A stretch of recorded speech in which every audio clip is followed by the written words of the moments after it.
बिस्मिल्लाहिर्रहमानिर्रहीम अस्सलाम वालेकुम। ट्रस्ट मार्क डिजिटल के प्लेटफॉर्म से आपकी खिदमत में हाजिर है। नाज़रीन, न्यू मेट्रो सिटी गुजर खान जब मार्केट में आया तो इस पे लोगों ने जो है वो बहुत ही ज़्यादा एतमाद किया और इतनी बुकिंग्स करवाई कि जो शायद आज से पहले इतनी फौरी बुकिंग्स होने की मिसाल हमें नहीं मिलती।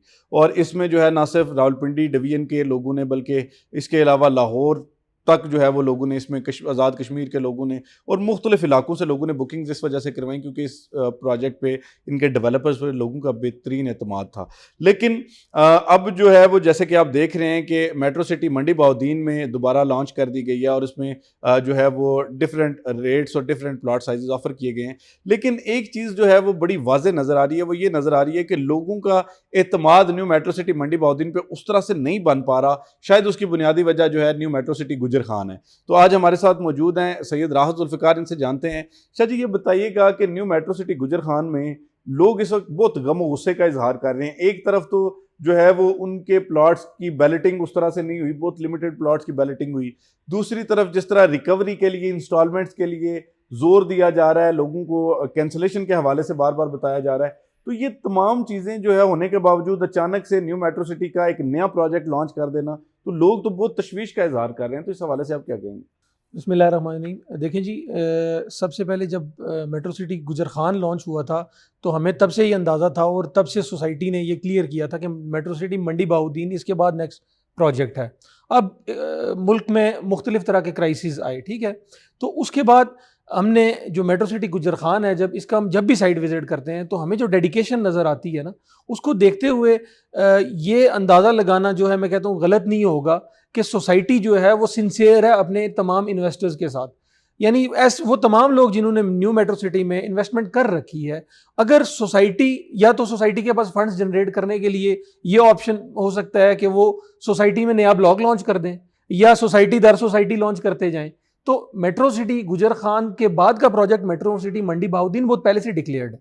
अब लोगों को बजाय इसके कि एक नया ब्लॉक लॉन्च कर दें या नया रेट दे के बुकिंग ओपन कर दें, सोसाइटी जो है वो उनसे इंस्टॉलमेंट्स ले रही है और डेवलपमेंट कर रही है। तो सोसाइटी ने इंस्टॉलमेंट्स लेके चुप तो नहीं बैठी हाथ पे हाथ रख के, डेवलपमेंट तो स्पीडी जारी है। तो मेरे ख्याल से ये कहना हरगिज गलत नहीं होगा कि लोगों को ये चीज़ नागवार जरूर गुजर रही है। लेकिन एक चीज़ है, देखें, ये एक फैक्ट है, ये एक हकीकत है। वो ये है कि जब इसमें ट्रेडिंग नहीं हो रही, ज़्यादातर लोगों के पास 5 मरला प्लॉट है, ठीक है जी, क्योंकि मैक्सिमम हर सोसाइटी में कटिंग 5 मरला की होती है। जो 5 मरला प्लॉट जिन लोगों के पास हैं, उन लोगों को उस पर, अगर वो, पहली तो बात यह है कि उनकी ट्रेडिंग उस तरह से तेज़ी से नहीं हो रही क्योंकि जो अपॉइंटमेंट्स मिलती थी ट्रांसफ़र के लिए बहुत लंबी मिल रही थी, और दूसरा उस पर कोई प्रॉफिट भी तो नहीं आया ना। आप ये देखें कि जिन लोगों ने आज से 6 महीने पहले 5 मरला का प्लॉट लिया था, उसने अच्छी खासी अमाउंट उसमें जमा करवाई थी, तो आज भी अगर वो वहाँ पे ही खड़ा है या उसको, मतलब जब वो मार्केट में जाता है और उसको पता चलता है जी इस पर कोई प्रॉफिट नहीं है, तो वो तो परेशान होता है। देखिए, सबसे पहले जो मैक्सिमम लोग जो होते हैं ना, जो इनिशियली प्री लॉन्च फेज में इन्वेस्ट करते हैं, वो लोग होते हैं जो इस माइंडसेट के साथ आते हैं कि हमने 2 महीने बाद जो है वो कुछ अमाउंट प्रॉफिट की लेनी है और इस फाइल को ट्रेड कर लेना। अब जब सोसाइटी ने एक पॉलिसी वाजे कर दी है कि आपने चाहे रीसेल करें और उसमें नया बंदा ले या आप एग्जिस्टिंग मेंबर हैं, तो दोनों केसेस में दोनों बंदों को जो है वो अपनी इंस्टॉलमेंट्स देनी पड़ रही है। तो इसको देखते हुए जो वो शॉर्ट टर्म इन्वेस्टर है वो तो ऑलरेडी साइड पे हो गया। अब उस शॉर्ट टर्म इन्वेस्टर के ना आने की वजह भी यही है कि मार्केट में डिमांड नहीं है उस फाइल की। तो इनिशियली तो बहुत ज्यादा फाइल्स बुक हुई ना, वो सारी फाइल्स जब क्लोज हो चुकी हैं तो उन सब पे इंस्टॉलमेंट्स ड्यू हुई पड़ी हैं। तो इसमें कसूर किसका है, सोसाइटी का या लोगों का? देखिए, डेफिनेटली लोग भी समहाउ इसमें कसूरवार हैं, क्योंकि लोगों का एक जो है माइंडसेट बना पड़ा है कि आप 2 महीने के लिए इन्वेस्ट करें फिर निकाल दें, जैसा तमाम सोसाइटीज में हो। यानी ये लोग जो छक्का लगाने के चक्कर में आते हैं, ये सोसाइटीज में, मतलब ये एक प्रेसिडेंट सारी सोसाइटीज में चलता आ रहा है। अब चूंकि एक सोसाइटी डेडिकेटेड हो गई है, वो कह रही है कि हमने डेवलप करना है और देना है, तो उन्होंने अपनी इंस्टॉलमेंट्स आपसे टाइम पे मांग दी हैं। जो प्लान आपको दिया गया था वो आपने देख के बुकिंग कराई है, जिसमें बुकिंग के बाद कंफर्मेशन राइट अवे है, कंफर्मेशन के बाद इंस्टॉलमेंट, मंथली इंस्टॉलमेंट और बैलून पेमेंट की टाइम्स, ये सब चीजें आपने देख के बुकिंग कराई है। मैं तो इसमें सबसे बड़ा कसूरवार ये समझता हूँ कि जिन रियल एस्टेट एजेंट्स ने लोगों को ये एक समझ लें कि झूठी उम्मीद लगाई हुई थी, सब्ज बाग दिखाए हुए थे कि जी 3 महीने में पैसा डबल, तो मेरा ख्याल ये है कि उन लोगों की एंड से जो है वो ये मिस्टेक है कि आज लोग परेशान हैं। क्योंकि अगर लोगों को ये पता होता कि जी मतलब सोसाइटी ने इंस्टॉलमेंट्स भी मांगनी है और सोसाइटी ने प्रॉफिट भी इतनी जल्दी नहीं देना, ठीक है, डिलीवरी का एक अपनी जगह पे है कि मतलब अब मिसाल के तौर पे अब एक पिंडी या इस्लामाबाद में रहने वाला बंदा है, तो वो एंड यूज़र इस तरह से तो नहीं है कि वो यहाँ से जाके वहाँ पे घर बना के रहना शुरू हो जाएगा, वो तो इन्वेस्टर ही था ना। तो ज़्यादा नुकसान तो इसमें इन्वेस्टर को हुआ और उसको मिसगाइड शायद किया गया, जो मतलब उस जिस एजेंट से उसने बुकिंग करवाई कि उसको बताया नहीं गया कि जी टाइमली इस पे जो है वो आपको इंस्टॉलमेंट्स देनी पड़ेंगी या आपको इसमें प्रॉफिट आने के लिए साल का इंतजार करना पड़ेगा। देखिए जो एजेंट होता है ना, बेसिकली जो रियल स्टेट एजेंट्स हैं, ये तकरीबन तमाम इनकी मैक्सिमम वो सब बातें होती हैं जो इन्वेस्टर सुनना चाह रहा होता है, बेसिकली जो इन्वेस्टर के कान को अच्छी लग रही होती हैं, ये सब वही गाने गा रहे होते हैं जो उनके कानों को अच्छे लग रहे होते हैं। अब वो सब लोग जब इन्वेस्ट करने आ रहे थे, फाइल्स खरीदने आ रहे थे, तो जिस बंदे की एक फाइल खरीदने की कैपेसिटी थी इंस्टॉलमेंट्स के साथ, उसने 4 फाइल्स उठा ली हैं। अब वो बंदा शोर तो डालेगा क्योंकि उसको चारों की इंस्टॉलमेंट्स देनी पड़ रही हैं। आपका क्या जाता था कि आप अपने बजट के अकॉर्डिंगली एक फाइल लें और टाइमली उसमें इंस्टॉलमेंट्स जमा कराएं। आपने हर वर्ष सिचुएशन के लिए तैयार रहना होता है। अब उस डीलर ने आपको अगर सब्ज बाग दिखाए हैं तो कसूरवार तो आप भी हैं ना, फैसला तो आपने लिया, पैसे तो आपने दिए। तो मैं ये कहना चाह रहा हूं कि सोसाइटी ने, अगर मैं सोसाइटी को मतलब हरगिज मैं इसको सोसाइटी को कसूरवार नहीं समझूंगा क्योंकि सोसाइटी की पॉलिसी क्लियर थी। इवन सोसाइटी की कैंसिलेशन पॉलिसी भी क्लियर है, आपने तो उसको भी मद्देनजर रखते हुए इन्वेस्टमेंट की है ना।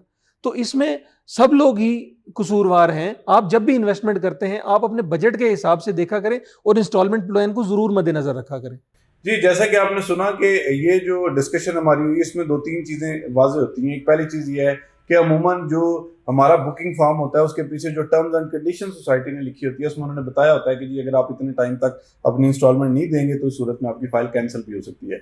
हम वो नहीं पढ़ते या पढ़ते भी हैं तो उसको इग्नोर कर देते हैं।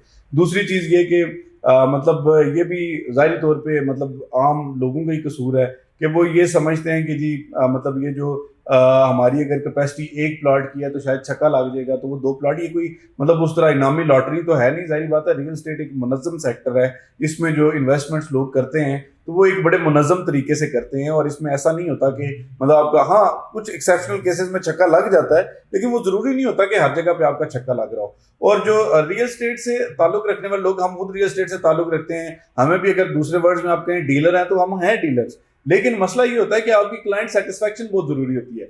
हमारे पास अगर कोई बंदा आ रहा होता है और वो कह रहा है कि मुझे 3 फाइलें चाहिए तो हम उसे पूछते हैं कि भाई 3 फाइलों की किस्तें दे लोगे? अगर वो 3 फाइलों की किस्तें नहीं दे पा रहा तो हम उसे बताते हैं कि भाई आप एक ही फाइल लो। और उसके अलावा हम ये भी लोगों को बताते हैं, बल्कि हम हमेशा ये कहते हैं कि जी आपका 1 महीने में ये कोई डबल शाह गेम नहीं चल रही। रियल एस्टेट सेक्टर जो है वो मुल्की इकोनॉमी में इतना एक बड़ा कंट्रीब्यूटर है और इसमें चीज़ें बहुत मुनज़्ज़म है।